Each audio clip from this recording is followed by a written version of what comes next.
If you are a buyer out there, I might not have some great news for you. But if you're a seller, things are definitely looking up. Let's get started.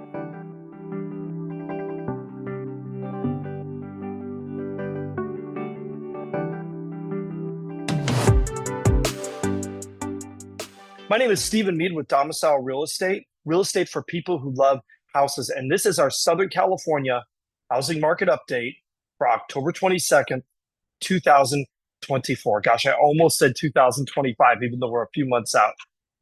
Speaking of 2025, though, we're going to talk at the end about just some information about what I think is going to happen, what I think we're going to be facing in those critical first couple months of the next year. Anyhow, let's go ahead and get started with our stats. So on the active listing side, kind of something interesting I didn't really expect, and that is we are seeing that those under $1 million listings in LA and Orange County are actually going up a little bit still. I think we've kind of seen some evening out. It's definitely a pretty flat curve, but normally by this time of the year, we see things start to dip down or at least really kind of ease a little bit. And I'm going to talk about why that is in a second. Now, in our $1 to $2 million category, that actually is kind of flattening out quite a bit. And it's really not that much higher than it is last year. And you're going to notice, right, when we run these stats, these are absolute numbers. But the reality is, in terms of what we would expect in a normal pre-pandemic year, this is still pretty tight inventory, folks. This is not a lot of homes out there. Now, if we look at our 14-day new listings, this is really the one that's kind of interesting to me because we are starting to see some dips in this. But if you look last year at this point, I mean, we were really in a full-blown kind of downward swing in new listings hitting the market. So it's very interesting to see sellers are continuing to put those homes on the market later into the year than we would normally see. Is that an election year effect? I'm not so sure. I think that might be a function a bit of this summer. August was particularly weak, and I think we had some people hold off a little bit and wait until September or October to release those new listings. And then if we look at our new escrows, those numbers are kind of chugging along. And again, these are even elevated a little bit versus last year too. So we are seeing more homes going into escrow than we did at this point last year. So yes, there's a little bit more inventory. There are more homes going into escrow and there are more homes coming out of the market. So overall, it's just a less frozen market. Our absorption rate is really kind of hovering where it has been for most of the year, kind of around that 70% number, plus or minus 5 percentage points or so. And that really depends whether you're under $1 million. Obviously, that market is a little bit faster moving, or whether you are in that $1 to $2 million category where that market is a little bit less active. Not every home is going to sell in that $1 to $2 million range. However, this is really still a pretty good clip when you think about it, and it's pretty comparable with where we were at this point last year. I think overall, if we were going to give some commentary on the market, it would be that there's just a little bit more activity in general, both among buyers and sellers. Now, if we look at our closed prices, this is the one that I kind of find fascinating to me. So if you look at this, remember, this is taking a look in the rear view mirror by about 4 to 6 weeks, since this is based on closed prices. And what do you see? We see our upper end of our market has kind of largely been the same, really. It's kind of been either a slow sort of downward from its peak in May. But if you look at those numbers for our 25th percentile, which is our entry level, or our median, right? And if we look at those in terms of absolute numbers, that's around $750,000, around $1 million.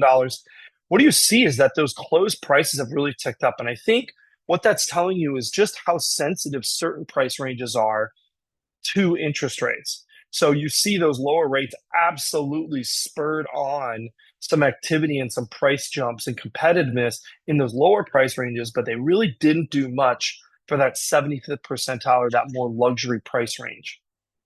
Now, if we look at our percent still active after 14 days on market, this one I think is kind of interesting because look at what direction these are pointing. So just as a reminder, this is sort of a proxy measurement of how competitive is the market, because it's talking about the homes that just came on the market.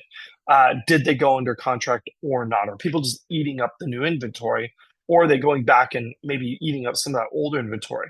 And so when we see this number go down like this, it means a more competitive market, or a market that is trending to be more competitive. And I think if you're a buyer, that's not great news because I've got some other not great news here for you in the buy side. So if we look at our close to list ratio, that is kind of remaining fairly steady. We see some yo-yoing in that sort of 1 to 2 million range, but I mean things have been pretty steady under $1 million, right around 101% or so, maybe a little bit under of list price on average. We've kind of really been in that range for most of this year. Things spiked up a little bit during the spring, you can see. And if we look at our days on market, I mean, we're right here in the mid 30s. It climbed a little bit, and then it's really kind of leveled out for the most part. And by the way, this is still longer than a long-term average. A long-term average is going to be 45 to 60 days on market is really sort of a long-term average. This being under 40 is really a post-pandemic type thing that we've seen. And seeing how it's mostly flattening out there, I do feel like we're kind of getting into more of a steady state with the market.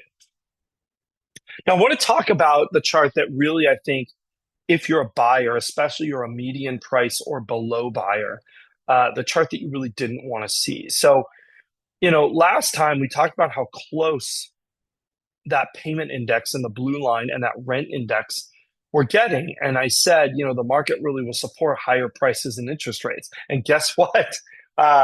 Prices are higher on the median and so are interest rates. And you combine those two, and we're almost back at sort of a two segment separation between those two yellow and red lines.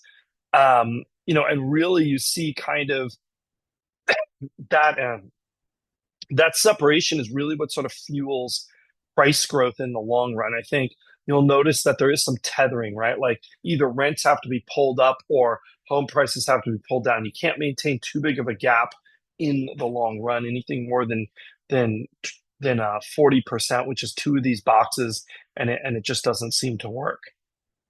Finally, we have our prevailing mortgage rates. And yes, they have swung back upwards. Are they where they were back in April this year? Absolutely not. They are not that high. There are still some great rates out there, especially for jumbo buyers, rates that look a lot like long-term average interest rates.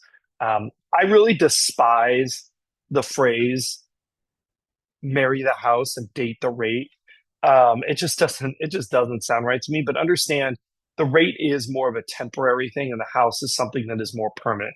Think of it more of a short and a long term. And I think if you kind of put it in a more academic sense, it doesn't sound so weird.